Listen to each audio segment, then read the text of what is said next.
Okay, this is the last of the series on culture and Christianity that was given on November 22nd, 2020. Where do we go from here? What are the lessons that we need to learn? Reading the Gettysburg Address, part of it anyway, from Abraham Lincoln, 1863. 7 years ago, our fathers brought forth on this continent a new nation, conceived in liberty and dedicated to the proposition that all men are created equal. Now we are engaged in a great civil war, testing whether that nation or any nation so conceived and so dedicated can long endure. Skipping. The world will little note nor long remember what we say here, but it can never forget what they did here. It is for us, the living, rather to be dedicated here to the unfinished work which they who fought here have thus so far nobly advanced. It is rather for us to be here dedicated to the great task remaining before us, that from these honored dead we take increased devotion to that cause for which they gave the last full measure of devotion, that we here highly resolve that these dead shall not have died in vain, that this nation shall have a new birth of freedom, and that the government of the people, by the people, for the people shall not perish from the earth.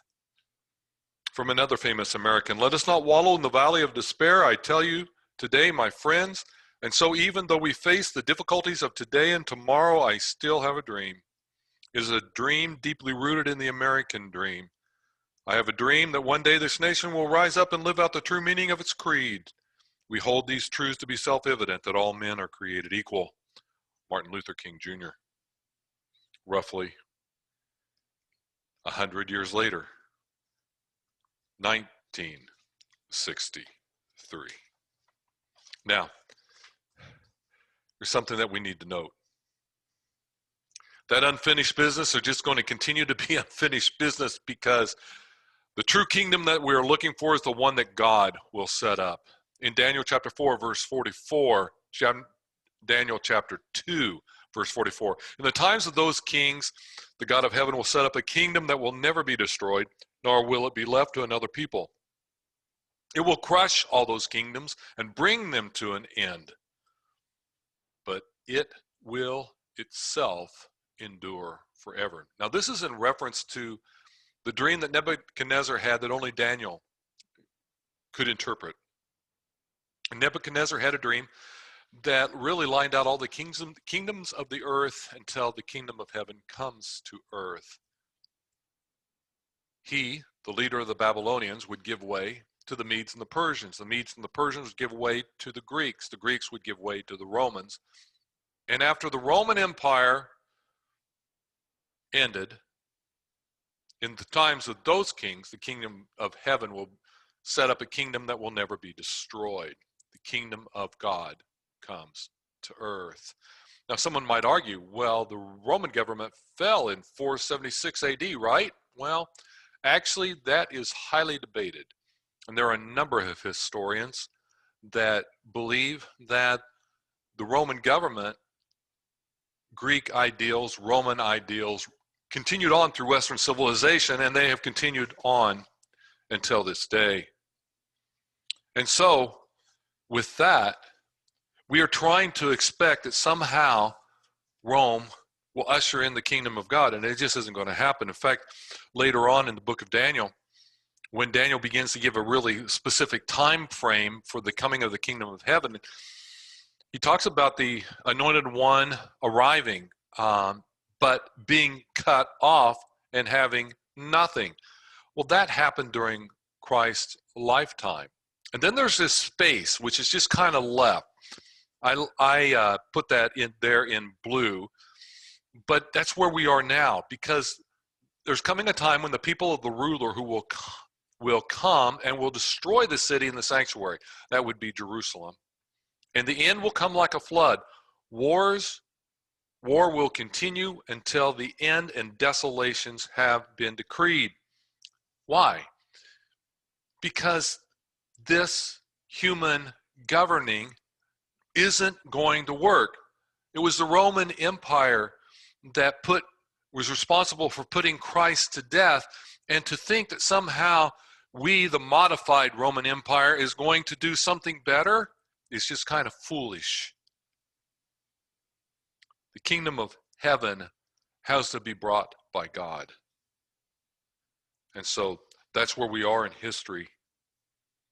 So what do we do? What do we do? Well, we just stay on mission and we just give ourselves to rescue. I think about the passage in Proverbs. I love it. Rescue those who are being led away to death and restrain those stumbling toward the slaughter. And if you say, behold, we did not know about this, does not he who weighs the hearts consider it? Does not the one who guards your life know? Will he not repay a man according to his deeds? We have an obligation to give ourselves to rescue. It's wrong to remain silent in the face of evil, and God might grant us periods of revival. But the bottom line is, it's not going to continue for endless time. God has to come back, and the world will fall apart. That's just the way it is. You know, we don't get involved in rescue so that Jesus can come back. We do what we do because we know Jesus is coming back.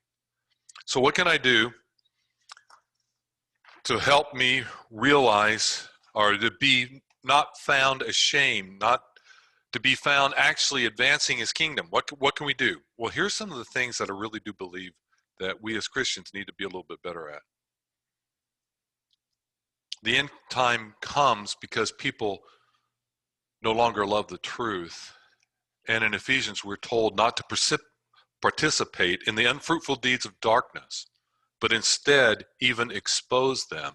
For it is disgraceful even to speak of the things which they are done by them in secret. This is a passage about exposing evil, so that people can know why the judgment of God is coming to the world. We're on a rescue mission, and people need to know why they need to be rescued, what it is that we are doing that is wrong. And this is how we expose evil. We do it discreetly. First of all, by holy living. And then secondly, by speaking the truth. So, well, what do we oppose? How do we stand up for righteousness? What is it that we're trying to do? Well, quite frankly, I think there are 5 things that we can do. First of all, we have to consider what traps are people in, and specifically narrow that down to one person. What is my friend caught up in? How is he being deceived? What lie is upsetting my community? And how can I give testimony to the truth? What sin has sideswiped me in the past? And what understanding do I have to share to tell people how they can be delivered from that? What heritage have I received from my forefathers? And then lastly, what legacy do I want to leave? Now, in answering the question, where do we go from here? I really do believe that America has a great history, but it doesn't have a history that's perfect. It is an unfinished country dedicated to great propositions that we need to continue to be dedicated to, like eradicating slavery in the rest of the world. We bemoan the 12 million slaves that were stolen from Africa in a 400-year period of time. But we forget that there are over 40 million slaves today, right now. That's quite a bit more slaves than what we had put into slavery over a course of 400 years. Why can we not in this country be dedicated to the elimination of slavery worldwide?